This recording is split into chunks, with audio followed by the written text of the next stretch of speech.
public meeting for Thursday, August 10th. Would you please join me in the pledge?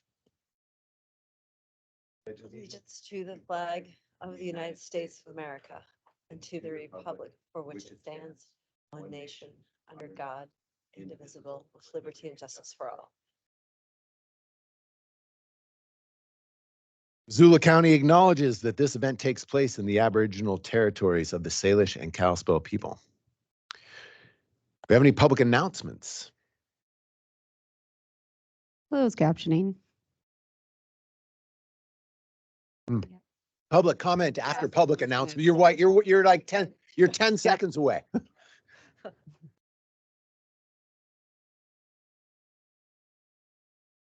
Hello, everyone. If you are joining us for this meeting virtually today, instructions for turning on closed captioning are on your screen. If you're joining us in person, we'll have closed captioning on all the screens here in Sophie Louise room, and we also have assisted listening devices available. Please come to me if you would like one. We ask that all speakers today please remember to speak slowly and clearly during the meeting. This helps with the accuracy of the closed captioning. There will be multiple chances during the meeting for a public comment virtually. During those times, if you'd like to speak, we ask that you use the raise hand feature. If you are on Microsoft Teams, this is the small hand button.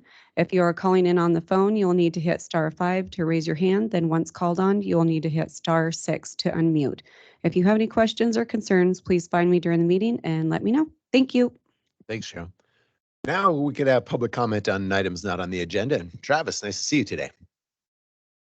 And I know to hit the button now so that I can see the green light before commenting. So, in my persistent efforts to understand this world and this community in which I live, I think I might need to go to an economics class to understand how we justify giving, I think it was $170,000 to a business that now is shutting down their local branch here because they were bought up by a larger business. And those 24 jobs that $170,000 was paid by the Missoula County because they won like an award or something. I like to win that award. Damn. Now those jobs are gone. And so I guess I don't understand economics. I've even asked the city to explain their real estate plan since they are buying high and then selling low, which makes no sense to me either. But I'm going to continue trying to understand things, but I also want to raise the alarm that we continue to have a drug crisis. We continue to have problems. I have a problem understanding how a homeless man was taken off life support by the coroner, who's also the sheriff's office, without his family being notified. We have problems with T-Sauce. And we have problems with T-Sauce because we have problems with some local churches, and we have some problems with local churches because we have a problem with the sheriff's office. And so as I continue to kind of plan sort of my future, I'm going to go ask some questions in a different state and figure out what Sean's life was like in a different state, because I've gone to Sun Mountain, talked to a guy that got kind of sad because Sean, is dead. And he was making golf bags pretty well during that time. And so I'm going to figure out what I can do to help everyone know what the heck's going on here in Missoula, Montana, including continuing to talk to the Wall Street Journal reporter that I chatted with briefly a couple days ago. So be waiting next week for the article in the Wall Street Journal about what's happening here in Missoula, Montana with homelessness. So with that said, I know you guys have a difficult job. Everyone has a really difficult job in this day and age as our society is collapsing around us. But I'm going to go back out there and do what I can to raise awareness of the serious problems we're facing as a community. Thank you so much, guys. Thanks, Travis.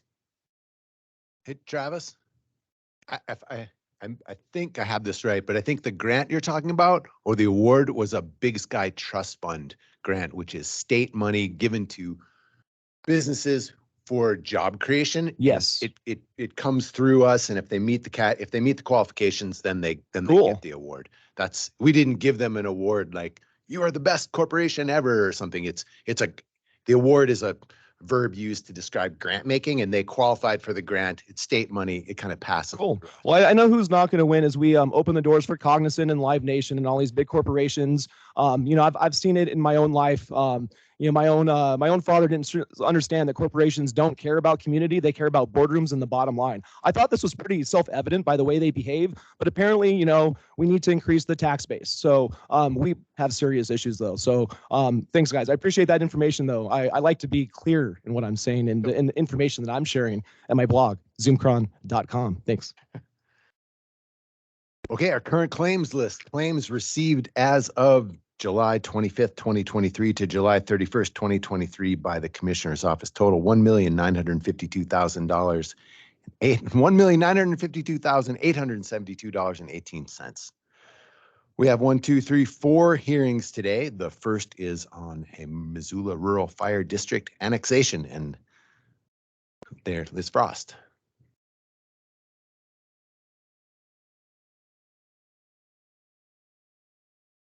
Good afternoon. I am Lisa Frost with the Clerk and Recorder's Office. A petition to annex land into the Missoula Rural Fire District has been submitted to the Clerk and Recorder. The property proposed to be annexed is legally described as Parcel A of COS 26, located in Section 36, Township 12 North, Range 22 West, Missoula County, Montana. The physical address of the property is 22050 Highway 12 West in Lolo. The petition has been signed by property owners who represent at least 40% of the acreage and 40% of the taxable value of the property to be annexed. A notice of hearing has been published twice in the Missoulian, and all property owners have been notified of this hearing. The petition was submitted by and approved by the Missoula Rural Fire District. The petition is now presented to the board for your decision.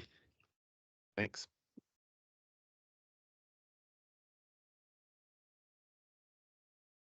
Anybody want to speak to this? Any public comment? Do you have any questions?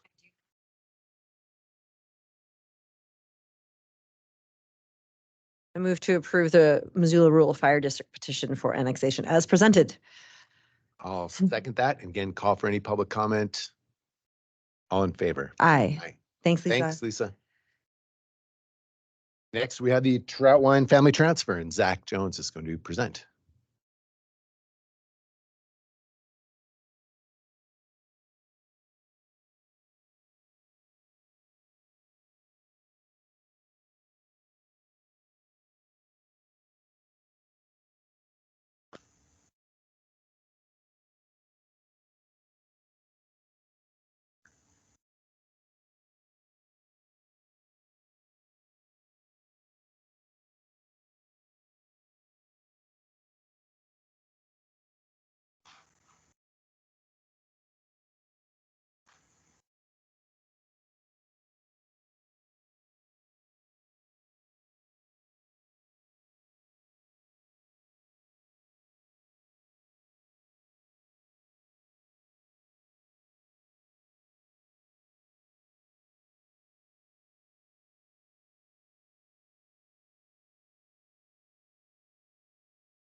What? Okay, so I have the Troutwine family transfer. After some technical difficulties, now I'm moving on with the presentation. So it is located on an unaddressed parcel near Blanchard Creek Road. The claimant is Audrey Troutwine. She's represented by Eli and Associates, and I am Zach Jones with Planning Development and Sustainability. So you can see here where the parcel is located. It's in a pretty remote location, kind of west of Clearwater Junction, which is where those two blue lines meet east of the property. That's Highway 83 and Highway 200.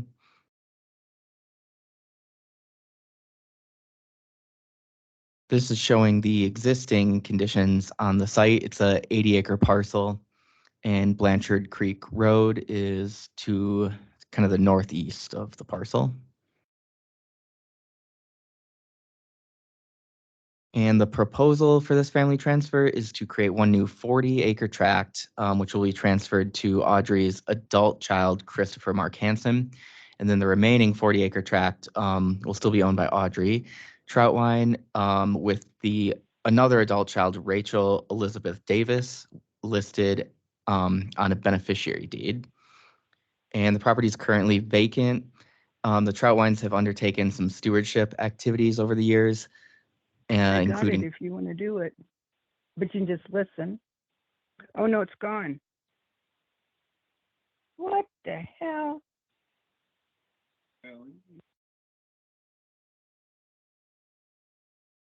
I'll continue. So the property is currently vacant, and the Troutwines have undertaken some stewardship activities over the years, including planting trees and other native vegetation. And they intend to continue this under the ownership of Audrey Troutwine's adult children. And then this is what is being proposed, just a split down the middle into two 40-acre parcels.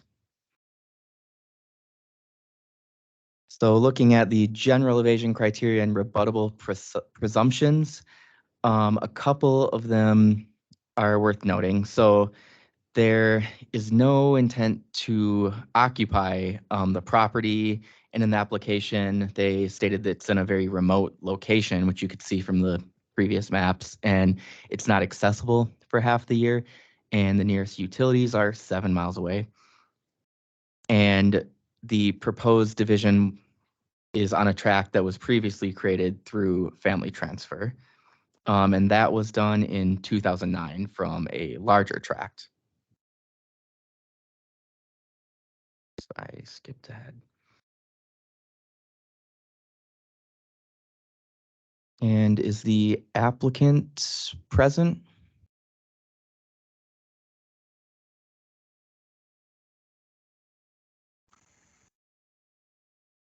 Yes, I'm here on the Microsoft Teams. Great. My camera's enabled and my mic. Okay, I have a few questions for you to answer. So first, could you state your name for the record, please?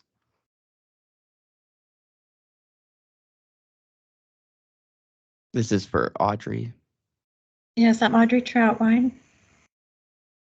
Okay, and did you buy the property with the intent of dividing it? I was given it by my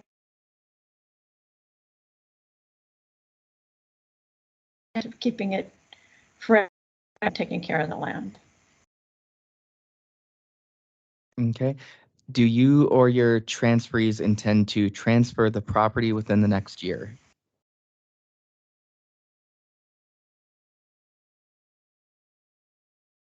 No. Okay. And have you talked to anyone at the county about going through subdivision review? No. Okay. And then the recipients are not, or the recipient is not a minor. So will the properties be developed? No. And the last one, will the recipients of the properties be residing on the property? No. Great, thank you.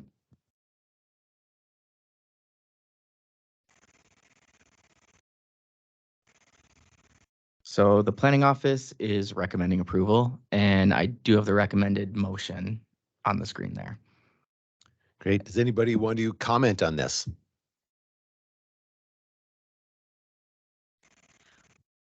Nope, I have no questions. I move to approve the request by Audrey Troutwine to utilize the family transfer exemption to create and transfer one parcel as presented in the subdivision exemption affidavit. I'll second this and ask one more time for any comment, any public comment. Okay, all in favor? Aye. Thanks, Audrey. Thank you, Zach. Sorry about the technical difficulties. Thank you very much. Thank you. Good luck, Audrey. And next, Tim Worley to talk about Lazy Acres.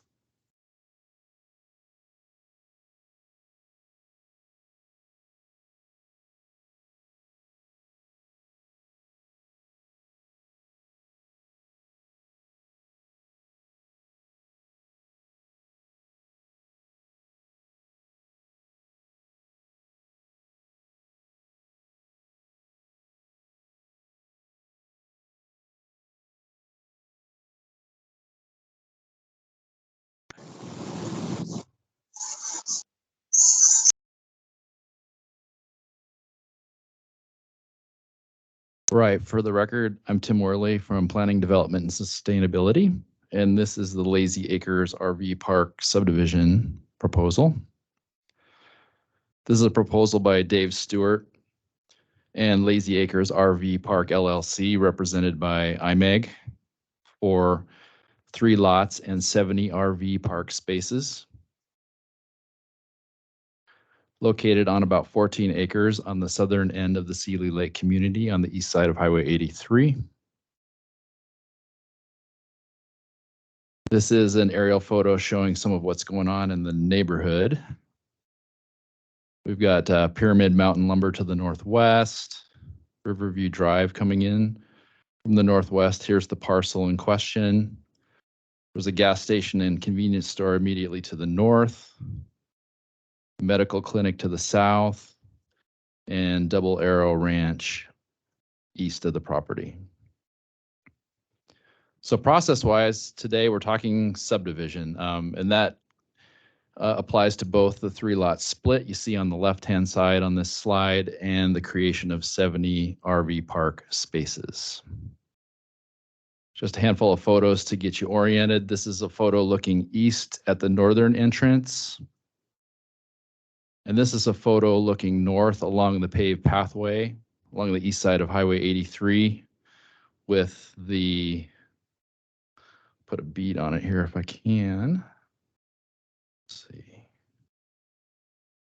This is the southwest corner of the RV park right here. So land uses in this area are recommended for general commercial uses by the Seeley Lake Plan, the 2010 Seeley Lake Area Plan, Seeley Lake Regional Plan, I should say. This is an unzoned property. General commercial uses include services that create commercial traffic and serve both residents and visitors. These are uses that are accessed from major highways, and it includes general commercial uses include businesses that support highway travel, such as motels.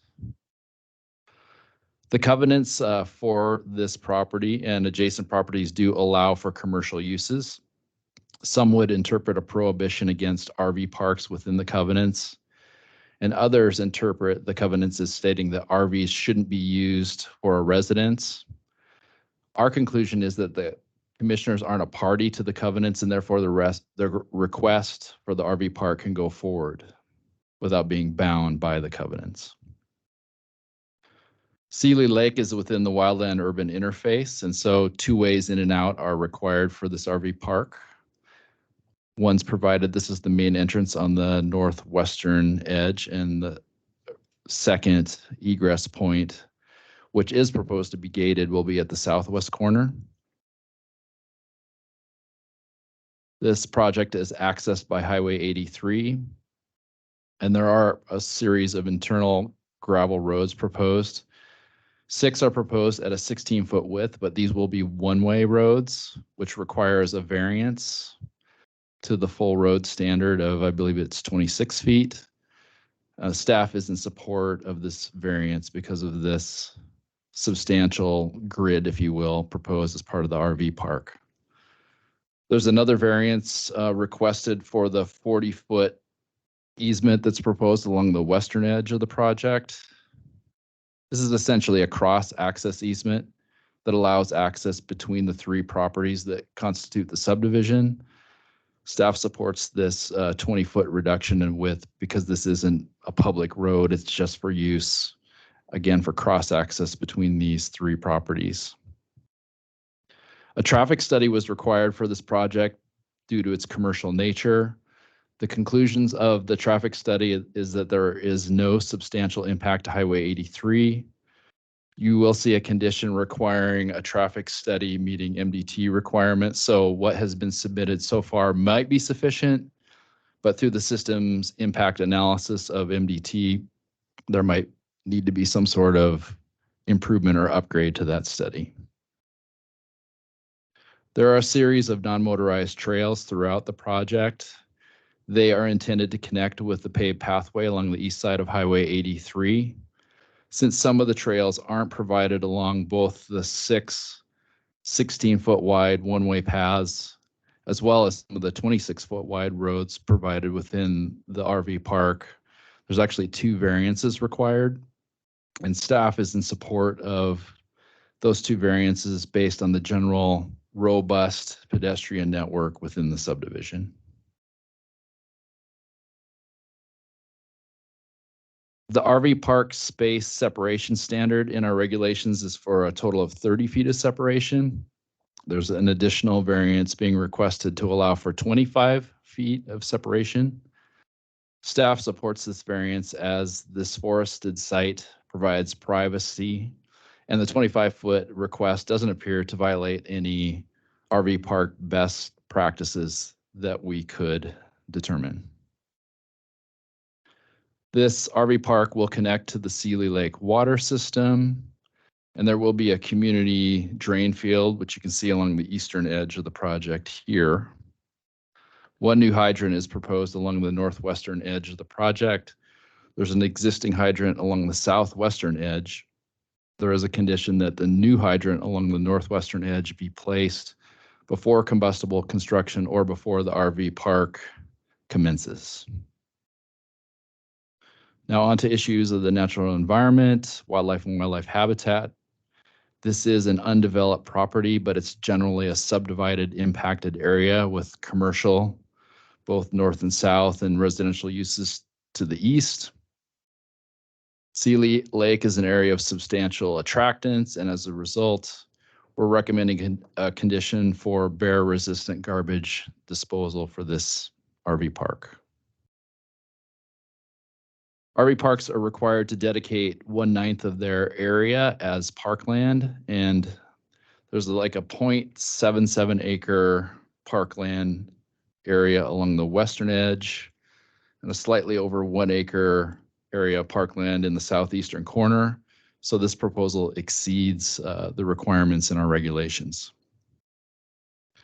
Missoula County Parks, Trails, and Open Lands commented on the subdivision after review, and they were a little concerned about active recreation in the 0.77 acre Park 1 along the western edge of the project.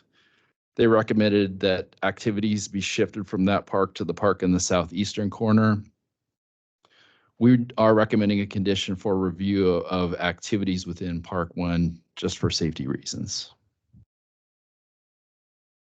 RV parks are required to be screened against adjacent development, and in this case, all 4 boundaries count. So we are recommending a condition for screening, and it must meet certain standards if it's vegetative. It could be a fence, or it could be existing vegetation or introduced vegetation. But we do have a condition for screening on all 4 sides. Another condition we're recommending is the recording of the plat, as you might expect for a subdivision. But we're also recommending the recording of the plan for the RV park as a separate sheet. It's actually rare that these get recorded with the clerk and recorder's office, but we thought that was important. Tim, Yes. Would you mind explaining why that's important? That's a new one to me, so I apologize for my not understanding that. The last RV park to come through process in Missoula County, we think, is what's now called Granite Peak RV Park. Okay. And a lot of times what happens is RV park plans are important references, but they end up in a planner's file somewhere, hopefully in our office. But we thought it was important just for posterity to have this referenceable as a recorded sheet. So it would be recorded as an additional sheet to the plat. It won't have necessarily survey corners or anything like that, but it's something that can be pulled up through the property information system. Why would someone want to look? I think well, certainly reviewers in the future, if there's any sort of modifications, would want to know what their reference point is for what the RV park is laid out to be. This is kind of a new one for us, but the RV park as a whole is kind of new for us. We haven't reviewed one in a long time, so. Thanks. But we thought this was an important reference. So this subdivision was noticed in the Missoulian on July 8th and 13th, and in the Pathfinder on July 20th. Adjacent property owners were noticed on the 6th of July. This went before Planning Board on the 25th of July, and Planning Board asked a variety of questions about the design. They asked about the 25 feet of separation versus 30 feet. And it was noted that a lot of RV parks actually are less than 20 feet as far as the separation of spaces. One planning board member asked whether RVs will be able to maneuver adequately in this setup, and it was noted that most of these spaces are pull-through spaces. There were questions about the function and durability of trails. We originally were recommending a hard surface, an asphalt surface actually, and that's something that I'll get to a little bit later, what was recommended by Planning Board. And will bike camping be something that could happen at this location? And I think it's the developer's intent to have traditional RV use at this location rather than bike camping. I think there's some question about wastewater treatment on the property, whether this community system could be used by folks outside the RV park. And my understanding is that it's for folks within the RV park. There were questions about length of stay, whether folks could stay longer than a few nights, which is what a traditional RV park would provide. But since there's such a shortage of housing in Sealy, could folks park for a longer period of time? And I'm not sure that that's been determined one way or another. And then there were some questions about seasonality, whether this will be a Memorial Day to Labor Day kind of RV park use, or whether that use will continue into the fall or into the winter. I think the original intent was more of a summer use. And then the general question was, can infrastructure in Sealy Lake support the RV park? So is it okay to, can I ask a couple questions right now? Sure. So Ryan, are there any laws on people living in RV parks? I mean, like they just live there. It isn't, they're not camping, they're living there. I'm not aware of any state laws that would prohibit living with a camping. There obviously are going to be applicable zoning ordinances depending on what local municipalities and counties have proposed.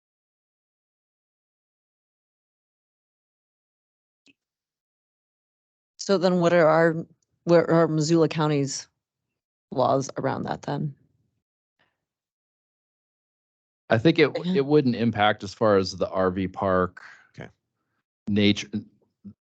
This is an unzoned location, and as far as whether the use is 3 days or 3 months, we're not going to police that. Okay.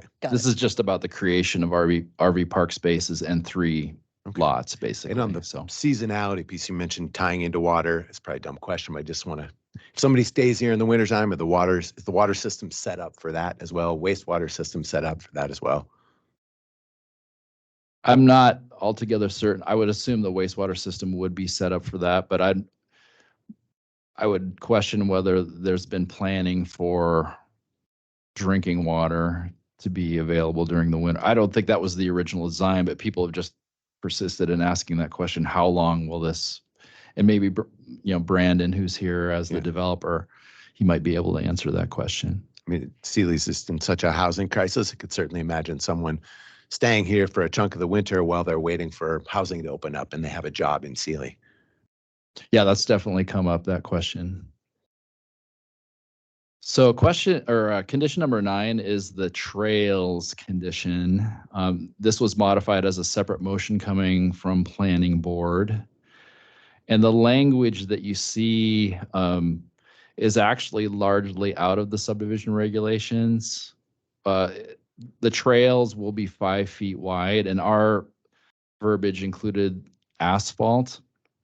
This would cross that out and have the phrase with a concrete, asphalt, or comparable surface material that is durable, maintainable, and usable in year-round weather conditions. And also, planning board thought it was important to have reference to an appropriate maintenance plan for whatever the surface ends up being on the trails. We think this language is generally consistent with the subdivision regulations, but just a point of clarification. And I know this came up at planning board where I think IMEG did present the term crushed gravel.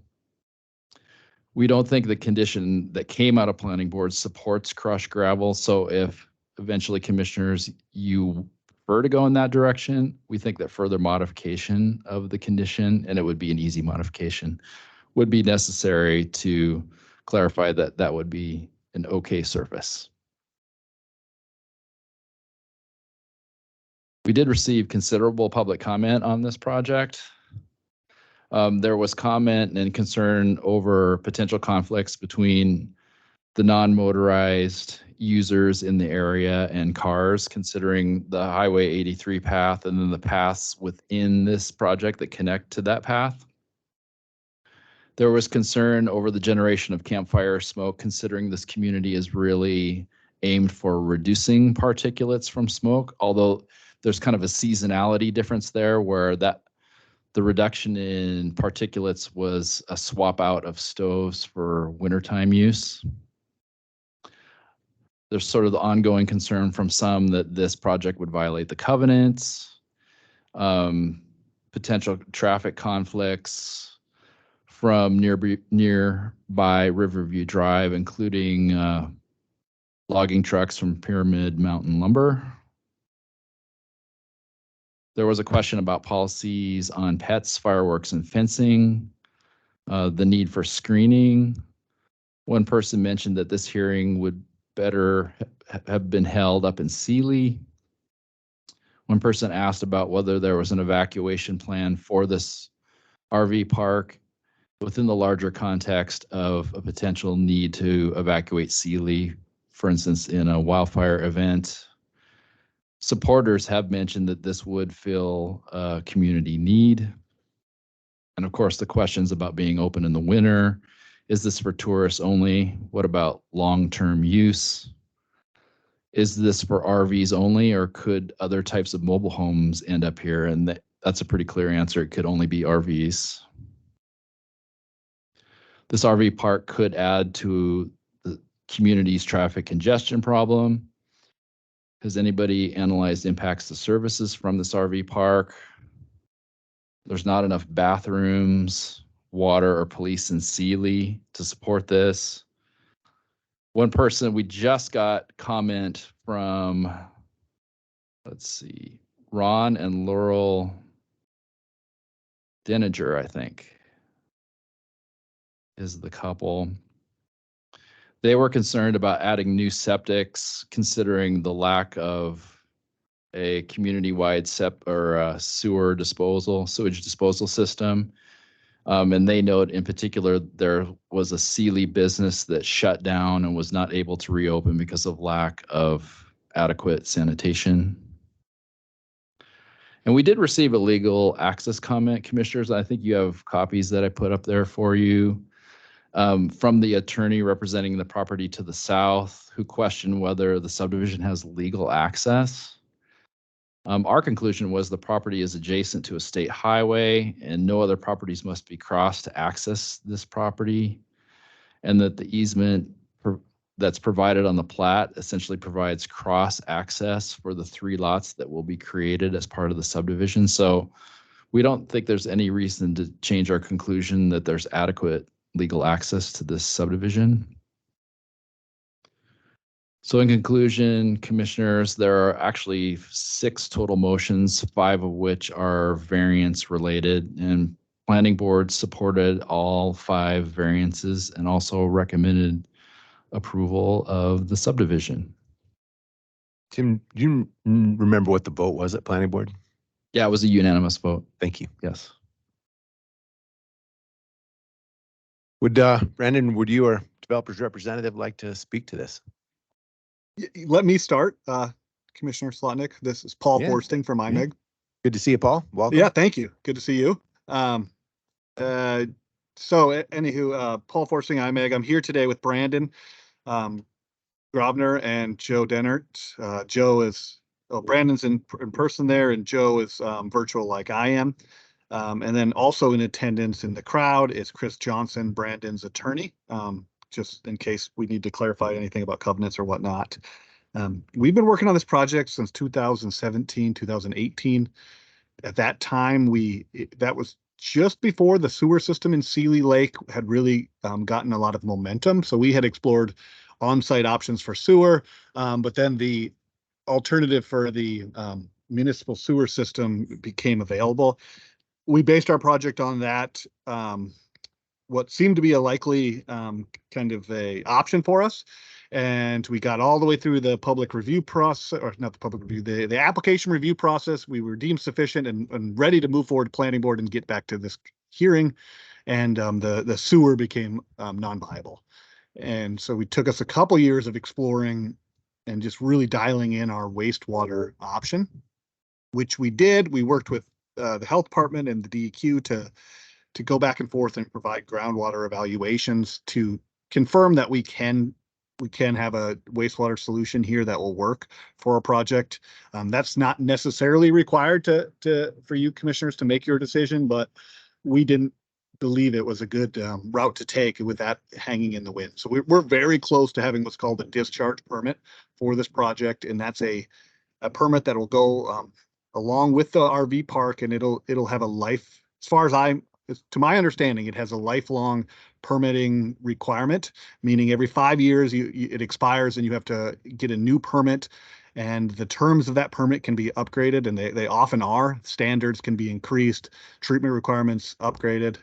We have to provide a whole suite of sampling requirements, and so we can go into any more detail you'd like on that, but it is a very elaborate, nuanced process that'll be with this project as long as there is a wastewater system for an RV park there. As part of our project review, we went to 3 neighborhood meetings. 2 of those were in Seeley Lake at the different community halls, and they were well attended. And our last one here was a virtual meeting. So we did have those outlets and meetings over the course of the 5-year period. And there was people for and against it. And that seems to be pretty standard for a project of this size. We're really excited about this project. We do have 5 variances with it. We normally don't like to, we being IMEG and our office doesn't try not to have variances.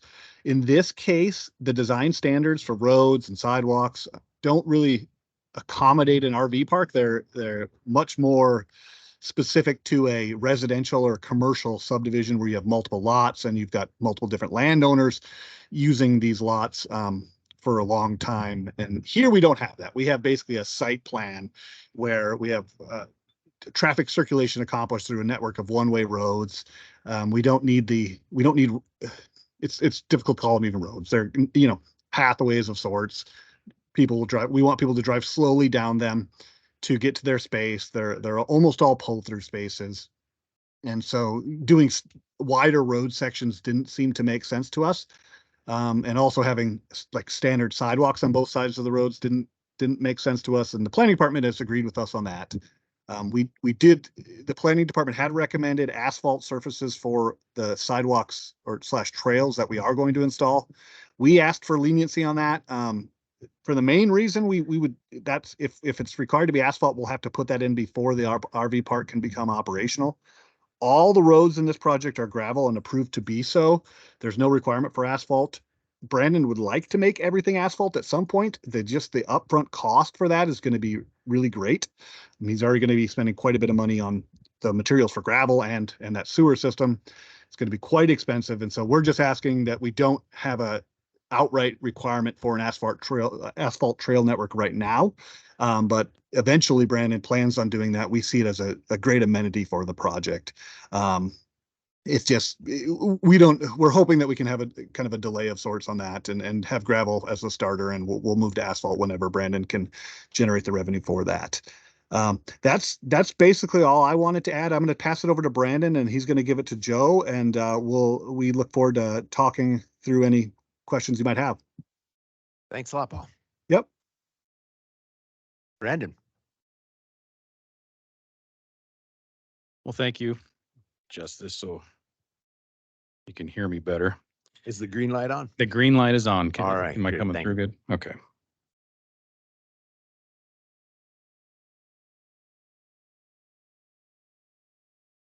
Well, thank you for having me here today.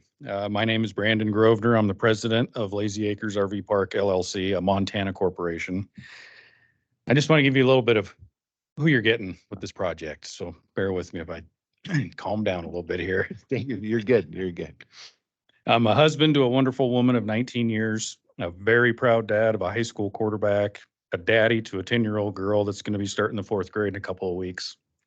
I grew up the son of a Forest Service supervisor. He introduced his 3 sons to Sealy at an early age when we could barely walk.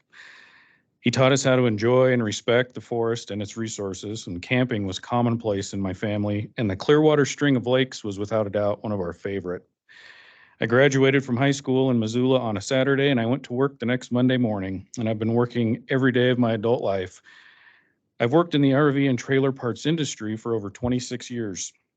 I manage a large distribution warehouse with multiple employees sourcing parts for dealers and customers with broken down trailers, the kind of things that ruin vacations. I'm the guy that finds the parts to make the things get fixed when they go bad. I don't know what it feels like to wake up on a Monday morning and not have to get ready to go to work, except for 1 or 2 Mondays when I go on vacation in the summer. And it almost always consists of loading up the family in the RV and exploring 8 or 9 states in the Northwest. We've stayed in Forest Service campgrounds, state parks, and privately owned RV parks all over the Western U.S. As Montana was being discovered by the rest of the country, it became clear that it's getting harder to find a camping spot in Sealy and Placid and Salmon and Alva and Inez. My family fell victim to the crowd that would pay for their chairs to have a nice place to sleep on Wednesday and Thursday night, guaranteeing their family had a spot Friday and Saturday. I think we've all been there. That's when we learned of the DNRC cabin site lease program, and my now retired father and I decided to partner up and get a state-owned cabin site lease in Sealy. Over the next few years, we fell even more in love with the community that is Sealy Lake, Montana. Having a physical address in the zip code of 59868 and a P.O. box at the local post office made us feel like we were part of something very special in a special place. We invited close friends and family members to come up and stay with us, and their comments were always, well, there's never anywhere to camp up there. We offered our driveway and our front yard, and it wasn't long before I found myself entertaining friends and introducing them to the local recreation of what I call my happy place. After 7 years, on a chilly morning in March, my wife and I, watching the cold waters of the Clearwater River slowly meander through our backyard while drinking coffee, we decided to call the number on a for sale sign of a large piece of undeveloped land on Highway 83. Let's see what it would take to build our own RV park. From our personal experiences traveling over 26 years, we knew what most people would like when staying in Sealy. Fast forward 6 years after that first phone call, and here we are today. 6 years of dreaming, planning, spending every hard-earned dollar we saved, and borrowing some to put our dream on paper for everyone here to see today. Still dreaming of one day owning and operating a beautiful RV park, welcoming guests from all over and those right here in the area, employing a few hardworking folks that need a job, having my children beside me during the summer, teaching them the value of a long work day and the satisfaction of creating an environment where your guests are happy. We've held 3 neighborhood meetings, as mentioned by Paul, in the last 6 years. People are curious, as they should be. This is a big deal in our community. I've always made myself available to anybody who asks, hey, what are you doing up there? I've learned through public comment and social media that there's some concern with the RV park making Sealy easier to be discovered in kind of a bubble. I think some of my neighbors don't want Sealy to grow and change. They don't want the extra traffic or people in front of them at the grocery store. Change is inevitable, and it tends to happen whether we like it or not. I'm embracing this change to keep Sealy as much like it is as it grows, keeping a rural getaway feeling for the park to help guests relax, reset, and enjoy the natural beauty of what Sealy Lake is now. I know I can't say anything to change the minds of my neighbors, but I hope my actions of not overdeveloping the park will show them I want Sealy to remain this special rural place, but be able to share it with travelers in a responsible way. Please receive these comments for what they are and who they're coming from, my neighbors. They have their little piece of Sealy and they're watching from behind their locked gates because they don't want to share this beautiful place. Please understand, I am not a real estate developer. I'm just a guy trying to figure out how to live, work, and raise a family in a community that I really care about. I've been helping people who have broken down, getting to their destinations for over 26 years, and I want to be that destination that they're going to. I'm looking forward to the days when the development worries of the past 6 years are just memories, and the current worries I have are, is there enough marshmallows and chocolate for the s'mores? Over the last 2 weeks, I've met a lot of new faces on decision-making boards in Missoula County. Monday this week, I was invited to attend a board meeting, the Board of County Commissioners Land and Communities update. It was an informal meeting, and before it started, Commissioner Slotnick invited everybody in the room to sit with him at this large conference table. As I pulled the chair up next to him, we made eye contact. We both had the look of, I haven't met you before. He extended his hand and said, hi, my name's Josh. I said, I'm Brandon. He asked, what do you do? And I replied, I'm the owner of Lazy Acres RV Park, LLC. And he looked at the logo on my shirt and it didn't quite match what I was saying. And he asked again, well, yeah, but what do you do? I proceeded to tell him who I work for and what I do there. And it was then that I realized I'm at a life-changing moment. Some folks call it a crossroad, some say a fork in the road, but for me, it's a T. The decision the board makes in the next hours will determine the direction of the rest of my life. If the project is denied, I'll be forced left, a path that continues to work for somebody else, signing the back of a paycheck every 2 weeks, trying to figure out how to pay back all the money we borrowed to the point to pursue a dream, and have a little something extra in hopes to retire in 20 years or so. If the board approves the project, I can take the path to the right, finalizing the last details of the RV park, putting construction plans out to bid, meeting new faces that are truly amazing artists at their trade, installing underground infrastructure to accommodate the guests that will be at this beautiful RV park for a few days. I will be the one signing the front of the paycheck every couple of weeks to the lucky few that help me maintain this wonderful park and create a lasting legacy for my children. I asked Joe to, I emailed him a picture, if he could bring it up, just so everybody can see before I read this last little part. Yeah, absolutely. Joe Dennert, IMEG. If everyone can hear me, would I be able to get the opportunity or the capability to share my screen? Sure.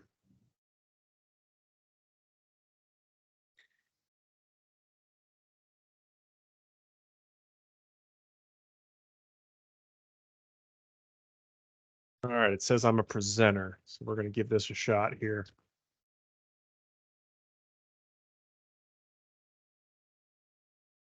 There it is. Thanks, Joe. Absolutely. I didn't know it at the time, but a few months after the first phone call 6 years ago, I remember my family waking up in our RV. My wife was making the typical breakfast, bacon, eggs, and toast, and I was sipping on coffee that had been percolating over an open flame for the last 20 minutes. And I was converting the bed that my 4-year-old daughter had slept on back into a small table that we would all sit around and eat. My son was 9, and he had brought his colored pencils and crayons to occupy his time while we were camping that weekend. And I remember the excitement of creating the logo and all of us suggesting names of what we would call the RV park. And I have that picture with me today, and it's up on for everybody to see. I keep it. I also have a box of business cards that have that logo and the mascot we created that day, Harvey, the RV. It'd be my honor to hand the first 3 cards. I know Dave's not here today, but I'm going to give you one. The first 3 cards to you guys today is a token of my appreciation for your time and consideration in the approval of this wonderful project. I'm excited to shake a hand and meet a new face one day. And when asked, what do? I can respond with this card and say, I own a little family-run RV park in Seeley Lake. Thanks, Brandon. That was a really good letter, Brandon. Phenomenal job, commissioners. This is Joe Dennert with IMEG. And I just have a few remaining comments here before we pass it off for question or further discussion. I'll leave this slide up here. I do have a number of other slides prepared. I've been fortunate enough to get brought in on this project to work with Brandon and folks in our office with the redesign associated with the updated wastewater treatment system for the project and also some of the planning considerations. And I was also fortunate enough to run that virtual neighborhood meeting. And I know that, you know, as Paul mentioned, we're both people in opposition and people supporting it in some of the other neighborhood meetings. But the most recent one, the virtual meeting, you know, it was, for whatever reason, the folks that came, it was mainly just a really productive and positive conversation around, you know, how this fills some of the needs there in Seeley Lake. And it was great for me to get some of the personal touches and get to talk with folks that have been watching this over the past, you know, 5 or 6 years come to fruition. And, you know, hearing Brandon read the letter and give the personal touches, you know, I really feel honored to be a part of the team that's been able to bring this project here before the commissioners today. I do just want to respond to some of the questions that came up. Mainly one of the questions that came up whenever Tim was talking, and that was, you know, the year-round access to water and wastewater. You know, it is confirmed that you know, water and wastewater will have capability to basically not freeze over and have access regardless of what you know, Brandon decides to do there as far as seasonality. And other than that, I'm here to answer questions. I have exhibits that we can reference and context that we can provide. And then I heard Tim reference it in his great presentation of the project. Thank you, Tim, that there might be an easy change to the language to allow for the gravel surfacing, which Paul described kind of the intent behind that request. So with that, I'll pass it over to the commissioners and we'll keep this conversation moving. Thanks a lot, Joe. Yeah, I had a question about the traffic studies. When was it conducted, or and what was between which mile marker and which mile marker? Like, what was the length of the study? Good question. I think the traffic study had to do with the impact of 70 RV park spaces being used and what the traffic movements are, like left-hand turns, right-hand turns, peak hour usage. It considered when Highway 83 would be, maybe IMEG can correct me on this, but I think it considered the summer season, basically when you see the most traffic on Highway 83, and concluded basically that there would be no negative impact from the RV park as planned. Yes, Thanks. and Commissioner Vero, just to provide supplement, Tim's absolutely right on everything he just stated, and the traffic study was completed in December of 2019. Okay, thanks. Thanks. You're welcome. So question for Brian, just because we got this intense letter here from a law firm. What's your reaction? Well, commissioners, most of the objections laid out in that letter, I believe, are rooted in the covenants. The Okay. covenants are a private issue between property owners that the commission does not generally weigh in on. And so I believe, in concurrence with previous opinions by John Hart, our view is it's an issue between the property owners. It's not Okay. for the commissions to consider or weigh in on. Okay, thank you. And I'm sorry, I'm forgetting your attorney's name. Brandon, did you want to, Chris? would you like to add anything? You're welcome to if you'd like to speak. You don't have to, though. It's,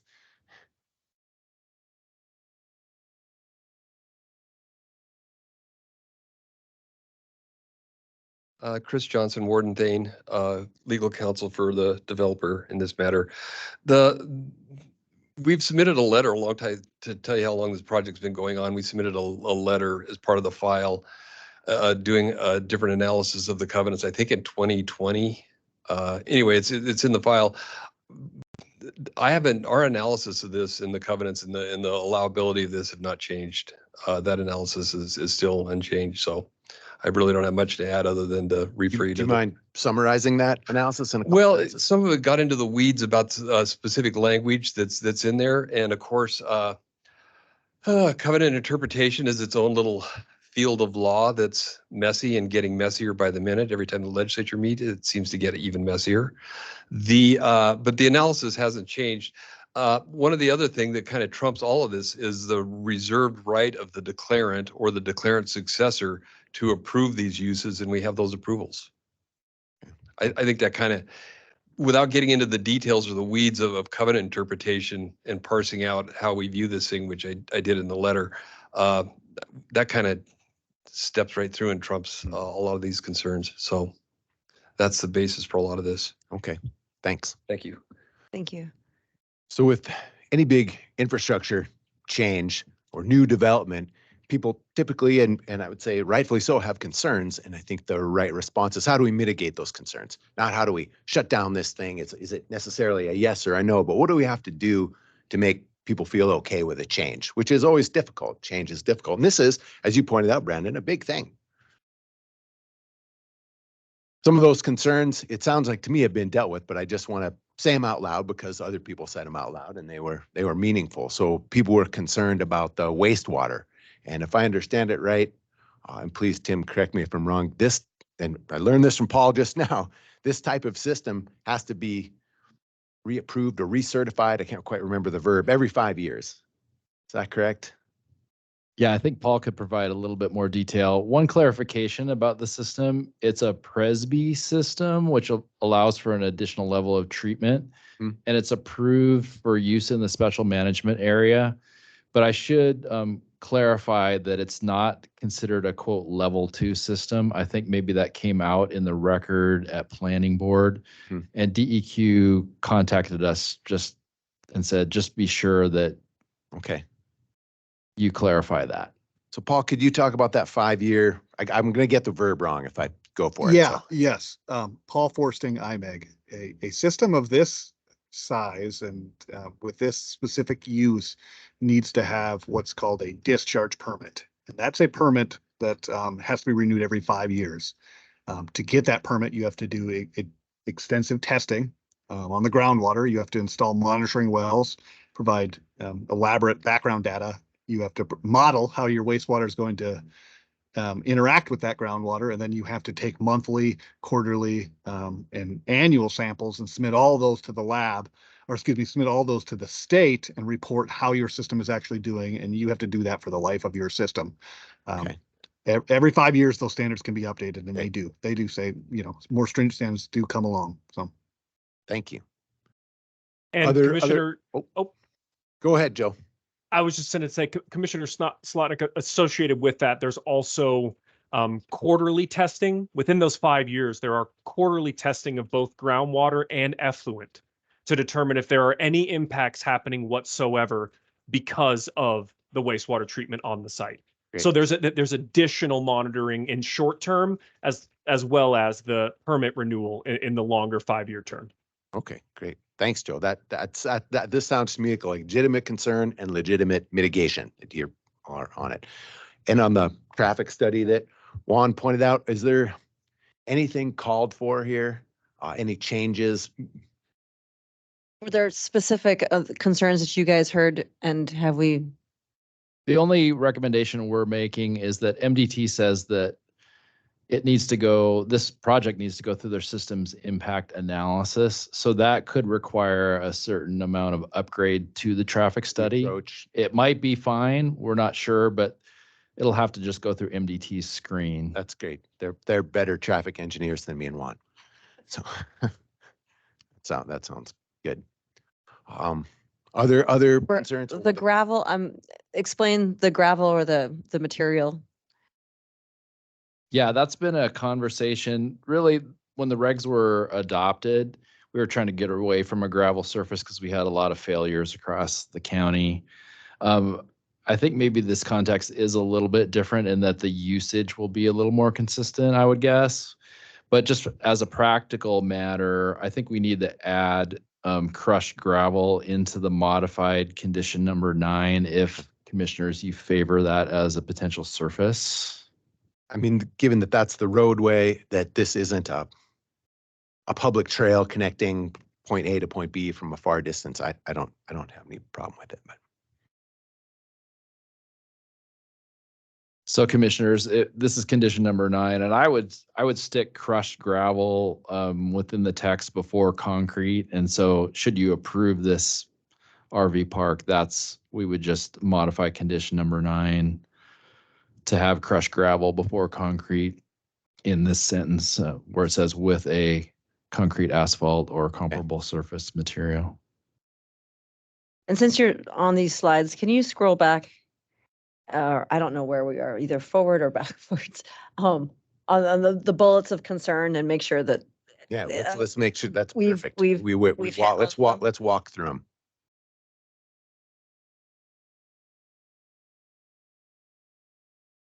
What I'll do is actually there's multiple slides that have concerns voiced by the public. Do we want to do that? Yeah. Yeah, so Yeah, this is a good place to start. So the traffic study, MDT is going to take it to the next level, which I think sounds good to me. Campfire smoke, Yeah, and during planning board, the only clarification I made is that the goal in Seeley Lake was to reduce particulates during the wintertime when you have inversions, and it's a real issue. I mean, campfire smoke is going to happen in the summer up there, and I don't know if we have any regulations that would necessarily require mitigation. I mean, I just, But campgrounds around, in and around Seeley Lake don't have requirements for summer campfires, correct? Not that I'm aware of. Just talking about Certainly fire not in danger. our regs, yeah.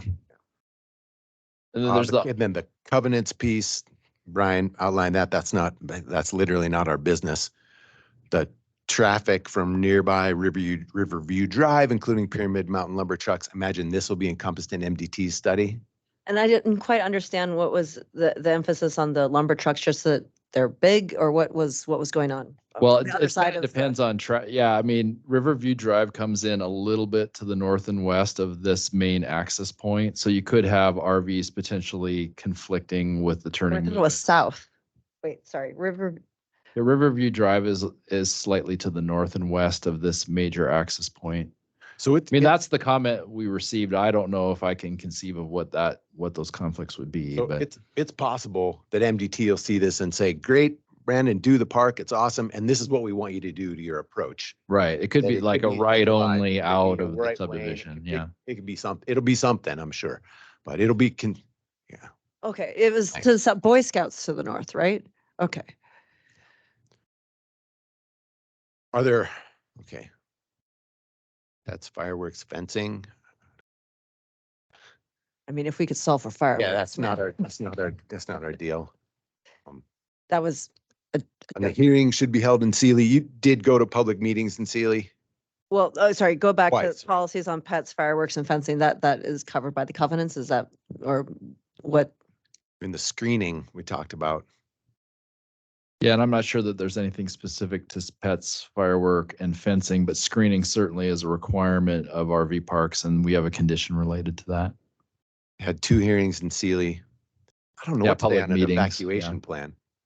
Well, there was concern about if there was some sort of catastrophic event in Sealy, that it would be expeditious, I guess you could say, to have folks in this RV park evacuate first. And it just raised the question of how does this RV park fit into an evacuation plan for the community as a whole? I don't know that we have an answer for that.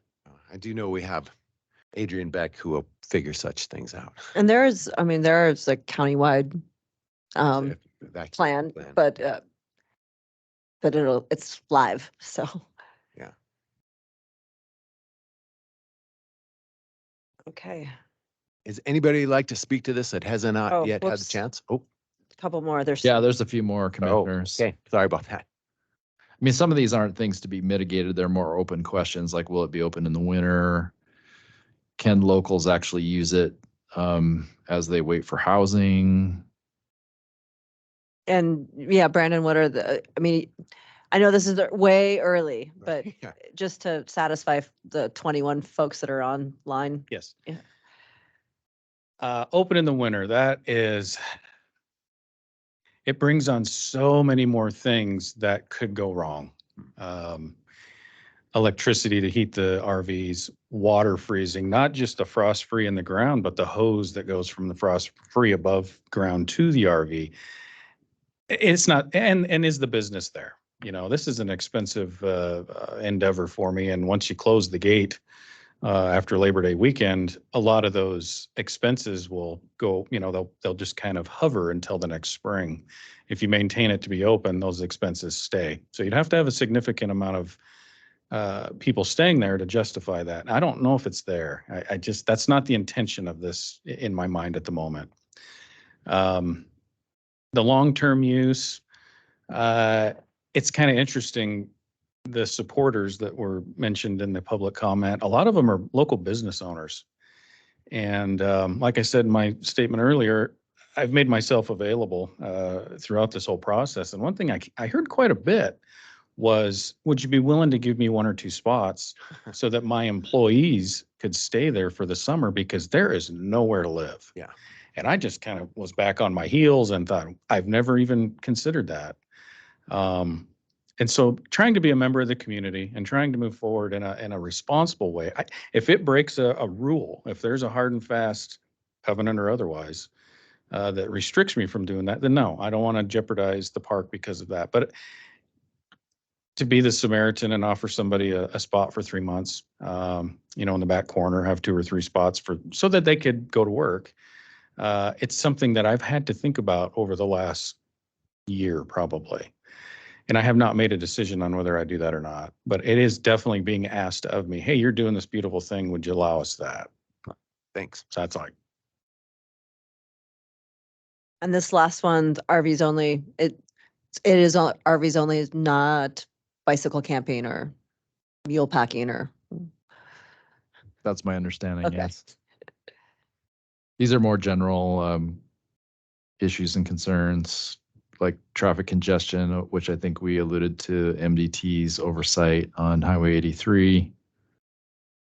Impacts, that's kind of what the subdivision review process is all about. And the third bullet here, I don't know, commissioners, not enough bathrooms, water, police, and Sealy. We didn't hear anything from local law enforcement as far as this causing a particular issue. Water and sanitation must be addressed through DEQ and the health department. And I think there was a concern just raised about adding new septics within what amounts to the special management area, which can be done if there's this added level of treatment. And then we've already dealt with, I think, the legal access issue. Thank you. Does- Anybody like to speak to this who hasn't had a chance yet, or the gentleman from I'm guessing the Pathfinder, okay, feel free. We got time. So folks- would anybody online like to speak?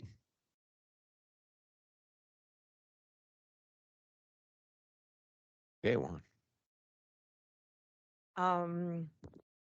I feel good about this. So Tim, can you put up the correct, my 6 points? Oops. John. John has raised his hand. John. Yeah, hi, John actually raised it for me. My name's Elaine. I'm a part-time owner. Well, I'm a full-time owner, part-time liver in Sealy Lake. Thank you, everybody, for everything you presented today. I think the folks in Sealy have already expressed some of my concerns, which is basically around septic and discharge and all that. But a couple of things came up in the, I think it was the Pathfinder article about waste disposal. I think what it mentioned, correct me if I'm wrong, is there's an outfit coming in from Missoula to take care of the garbage removal. Is that correct? And if so, how often will that be done? And where will it be taken? Great question. So I haven't had specific conversations, but I do believe both Grizzly and Republic Service run a commercial service to Sealy Lake, and it's weekly. And there'll be bear-proof dumpsters, multiple. We're not exactly sure how many, but there could be 6 or 8 or 10 dumpsters throughout the park, and they'll be emptied weekly. And that it won't be taken to the Sealy Lake Refuse District. It'll be brought all the way back to Missoula to the landfill. Okay. Thank you. Second question real quick is the on-site management. How is that going to be worked? Will there be a full-time property manager, so to speak, monitoring things? So there will be an office and a store that will be open for regular business hours for folks coming in and out. It'll be closed in the evenings and at night. We've talked about actually having one of the sites towards the front have somebody like a host at a regular park, like Right. a Forest Service campground. So somebody will be there, if not a phone number for somebody, if there isn't anybody on site. But I'm looking to create an environment where there is a problem. You don't have to go out into the community and look for something. You can start that process right there. My husband's having a heart attack, whatever the situation may be. So yes, there'll be somebody that you'll be able to get a hold of. And that's 7 days a week, 24, so to speak? Correct. Okay. Thank you all very much. So Brandon, I thought of one other question here with when you mentioned the bear-proof containers. Have you chatted with Jamie Jonkel about just generally having such a thing in an area where there are lots of bears to decrease the opportunity of a bear-person conflict? I have not chatted with Jamie, no. Yeah, I think that would. Oh, Funny you should ask, Josh. okay. Jamie contacted me by email and I sent him our recommended condition of approval dealing with Okay. bear-proof disposal, and he was very pleased to see what it Great. had to say, and I think it will do the job. It Great. provides a lot of flexibility. I mean, you could use individual canisters, or you could Awesome. fence in dumpsters, or yeah, there's flexibility, but it must be bear resistant. In my prior life doing a project in a bear area, I found Jamie super helpful with suggestions and getting materials cheap, and really he didn't say, you better do that, God damn it. He like helped make it happen so we didn't create conflict. So for whatever it's worth, free to ignore, at some point probably be worth having a chat with him just to make sure you're really buttoned up. Thank you. I'm glad you asked or said that about Jamie. Yeah. Okay, Tim, I need the 5 or 6 bullets.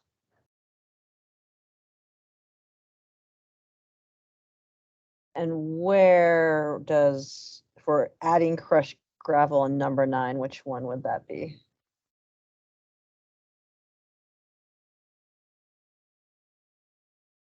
You could make it a separate motion. Let me see if I can go back here. Sorry. My computer seems a little laggy here. So what I would recommend is that it could say plans for an installation of 5-foot wide trails, I guess it should say, with a crushed gravel, concrete, asphalt, or comparable surface material that's, excuse me, durable, etc. That's where you could stick it. Okay. Do I take it from the, can I start there and I make this motion to amend number 9 Yes. by adding crushed gravel in before concrete? Yes. Do I need a second for that? Second, thanks. I was waiting. Second, and call for any public comment. Okay, all in favor? Aye. Aye. Thanks. Okay, I move to approve the request to vary from table 3.47 requiring 20-foot 26-foot wide subdivision roads. Can we do all these at once? Brian? Brian? Should we? Okay. Okay, I'm gonna redo that. And 1 through 5, I move to approve as amended. Second that, and any public comment? Okay, all in favor? Aye. Aye. And then I also move to approve Lazy Acres RV subdivision, or RV park subdivision based on the findings of fact and conclusions of law in the staff report and subject to the recommended conditions of approval in the staff report. I'll second that, and any public comment? All right, all in favor? Aye. Congratulations, Brandon. Thank And you. thank you guys for your patience this afternoon. I know this is not an enjoyable process to have to go through. Thank you for your time. I appreciate it. Got it. Thank you, Thanks, Paul. commissioners. Have a wonderful afternoon. Thanks, See ya, Paul. See ya, Thanks, Joe. Joe. Okay, we're on to no parking. Eric. Yes, thank you, commissioners, and good afternoon. Eric Dixon from Public Works. We are requesting that the board open a hearing for the consideration of no parking zones on portions of Farm Lane between Lakeside Drive and Hughes Court. The need for this consideration, for those that may not know, and I will share my screen, is that the Lolo School District built a new school that is intending to open this fall on Farm Lane. This is a move from Highway 93 onto a 20-acre parcel that the school owned in a residential area on the west or the east end of Farm Lane. So we anticipate that moving a school into a residential area is going to create some traffic and parking problems. And this is going to be even more of a consideration because of the fact that the Lolo School District does not provide bus service. So of the approximately 520 students that are currently going to this school, they are walking, biking, or being dropped off at school. So with the existing roadway on Farm Lane, this was again primarily developed since 2005 when the Avalon Meadows subdivision there on the north side of Farm Lane developed. They created a 33-foot wide roadway. And rather than ask the school or even for Public Works to expand Farm Lane into a wider road, we worked with the school over the past year to determine that we can reconfigure travel lanes and parking lanes to hopefully accommodate everything that the school needs to provide for that drop-off service and the pedestrian access. So you can see on this exhibit that on the north side of Farm Lane between Lakeside and Lancelot, that's where we propose to restrict parking. Again, being a residential area and with the layout of the Avalon Meadows between Excalibur Way and Lancelot Lane, they have that common area that separates them from Farm Lane. So there really is not much of a parking issue now. And in order to accommodate what we're hoping, or what the school is hoping to do with the flow to the school through their parking lot, we have the entrance on across from Excalibur Way, cycles through to drop off by the school. We have all this, parking in a designated lot, but we certainly expect that even with all this available parking, the way the school operates now on Highway 93 is that parents still may not use the parking lot, but kind of park or make a brief stop at a very convenient location, which in this case would probably be on Farm Lane, where their kids could then walk into the school. So what we worked with the school to determine is how we can work these travel lanes. So I don't know if that's very clear, but you can see this yellow line would be a double yellow center line separating the east and west travel lanes. And as you go east from Lakeside Drive, there are available parking spaces on the street. And then we provide a turning lane into the school. And then as you continue east towards Alamont and eventually Lancelot, we have those on-street parking spaces in front of the school adjacent to the sidewalk. And then once we get east of Lancelot Lane, the lane shifts, but I don't have a picture of that. But basically what it does is shift the traffic lanes from the north half of the road to the south half. And that's because of these residents here that have direct access to Farm Lane. So we obviously can't have parking on the north side in those areas. So this is just, our attempt to mitigate some traffic impacts that we expect will be developing with the construction of a new K through 8 school in a largely residential area. So I believe that Dale with the school district is on. I don't know, Dale, if you have anything to add to this or if there are any other questions. Dale, feel free to speak your mind. Thanks, Commissioner Slotnick. Good afternoon, everybody. Dale Olinger, Superintendent at Lolo School District. And yeah, we're pretty excited to be opening the school in less than a month. So Eric really summarized the process that we went through over the last year, maybe even a little bit more than a year, to try and look at all the ways, knowing that we can't make a perfect solution, and maybe in traffic there isn't a perfect solution, but trying to consider keeping the traffic flowing as out of Farm Lane as possible and creating a safe path for kids on foot and on bicycles, as well as those being dropped off in vehicles, and reducing the amount of conflicts. This seemed to be the most workable solution without actually having to widen the right of way and actually construct a wider road than was probably necessary. So we believe that this solution here will keep traffic moving. Actually, the slightly narrower traffic paths will hopefully reduce the temptation for people to speed down that long straight road, which they like to do now. And we would hope that you support this, the no parking zones that the County Public Works is proposing. Thanks. So For timeline to, how long do we leave this open? I was just Oh, sorry. no, same thing. So we have the second hearing already scheduled for August 24th. Okay. Great. So all we would be doing today is officially opening this hearing.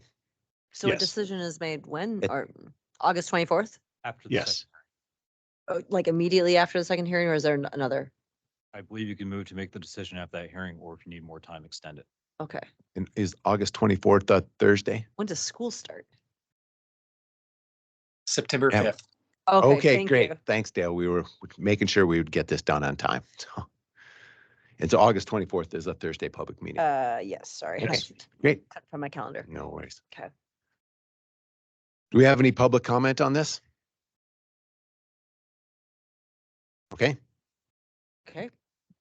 we have to It's just open, right? Or do we need make a to? motion. Move to open it. Oh, I moved to open it. I'll second that. Again, call for public comment and all in favor. Aye. Aye, meeting's open. Anybody can comment on this till August 24th. And Dale, congratulations. We fully get this was a multi-year, not the parking, which appreciate Eric's effort and your efforts, but this is just such a massive project and a real transformational change, a generational change for the community of Lolo. And congratulations. Thanks very much. Thank you. With that, I do believe we are done. Thanks, everybody. Thanks.